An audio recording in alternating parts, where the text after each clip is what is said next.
Brought to you by TechnoSpark 20 series smartphones. I'm superhuman.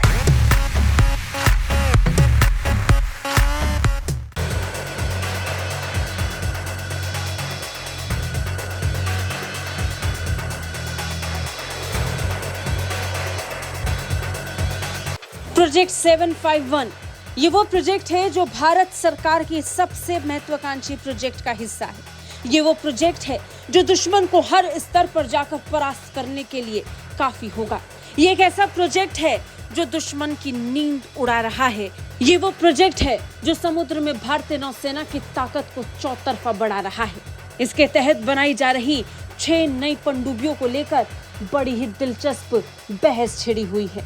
Project 751 के आने से जहां भारतीय नौसेना की ताकत जबरदस्त स्तर पर बढ़ेगी, वहीं इसे लेकर चर्चाएं अब बहुत तेज हो रही हैं। बहस इस प्रोजेक्ट को लेकर और इसे लेकर बनने वाली 6 पनडुब्बियों को लेकर छिड़ी है।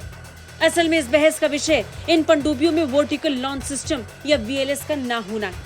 वर्टिकल लॉन्च सिस्टम जिसे सबसे महत्वपूर्ण माना जाता है, उससे सबमरीन से गायब करना या इसका नहीं होना क्या इस प्रोजेक्ट के लिए मुसीबत खड़ा कर देगा, इसे लेकर गजब की बहस है।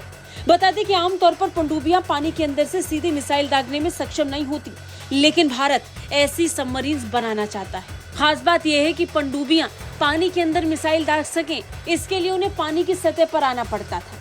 मगर दुश्मन से लड़ाई के दौरान यही पनडुब्बी का सबसे बड़ा कमजोर पॉइंट बन जाता है, क्योंकि इससे सबमरीन जिसे दिखना नहीं चाहिए वो दिखने लगती है। पानी की सतह पर आते ही उनका पूरा छिपने का मकसद पूरी तरह फेल हो जाता है और दुश्मन उन्हें आसानी से निशाना बना सकता है, उन्हें लोकेट कर सकता है। यही कारण है भारत ऐसी टेक्नोलॉजी विकसित करने पर जुटा है कि सबमरीन दिखाई भी न पड़े और मिसाइल भी दागती जाए। तो इस समस्या का हल है वर्टिकल लॉन्च सिस्टम, जिसे VLS के नाम से जाना जाता है। इस खास तकनीक की मदद से पनडुब्बी पानी के अंदर ही रहते हुए मिसाइल दाग सकती है, यानी दुश्मन को भनक तक नहीं लगेगी कि किधर से मिसाइल आई और उसने हमला कर दिया। यही नहीं, VLS के और भी कई फायदे हैं। इससे एक साथ कई मिसाइलें भी दागी जा सकती हैं, जिससे दुश्मन के बचने का कोई रास्ता नहीं रहता। साथ ही अलग अलग एंगल से भी मिसाइल दागने की सुविधा देता है, यानी पनडुब्बी किसी भी दिशा से या फिर किसी ऊंचाई पर मौजूद दुश्मन को निशाना बना सकती है। अब अगर बात करें प्रोजेक्ट 751 की, तो भारतीय नौसेना चाहती थी कि इन नई पनडुब्बियों में VLS जरूर हो। इससे हमारी स्वदेशी रूप से विकसित ब्रह्मोस और निर्भय जैसी मिसाइलों को शामिल किया जाने का प्लान था। साथ ही विदेशी कंपनियों पर भी निर्भरता कम करने की उम्मीद थी। लेकिन परेशानी ये आ गई कि फिलहाल TKMS और नवांतिया की पनडुब्बियां रेस में सबसे आगे हैं। उनकी पनडुब्बियों में ये खास VLS टेक्नोलॉजी ही नहीं है। दरअसल उनकी ये पनडुब्बियां शुरुआत से ही इस तरह से नहीं बनाई गई हैं। वहीं दूसरी तरफ कुछ जानकारों का मानना है कि शायद भारतीय नौसेना ने भविष्य में आने वाली परमाणु ऊर्जा से चलने वाली पनडुब्बियों के लिए रास्ता साफ करने के लिए इस वक्त फीचर्स को थोड़ा कम करके चुना है।